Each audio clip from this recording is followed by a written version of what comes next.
নমস্কার বন্ধুরা, 12 মাসের 13 কাহনে আজ আমি তোমাদেরকে শোনাচ্ছি গাজালা মাহমুদের লেখা বোধ।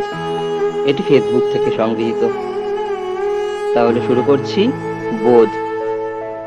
তুমি চলে গেলে, তবু গেলে আর কই? উঠতে বসতে মাথায় মগজে সারাক্ষণই তো আছো। চোখ বুঝলেই তোমার হাসি মাখা মুখ ভেসে ওঠে। খোলা চোখে ঘুরপাক খাও কল্পনায়। ঘুমের গভীরেও তুমি দমের মতোই সজাগ। অক্সিজেনের মতোই প্রতি সেকেন্ডে জানান দিচ্ছ নিজের অস্তিত্ব। গেলে আর কই? চেষ্টা করেও তো যেতে পারলে না। কেবল মুঠোফোনে আর তোমার কল আসে না। ভুল করে দেখা হলে কথা বলো খুব মেপে। পরিবর্তন বলতে এটুকুই শুধু।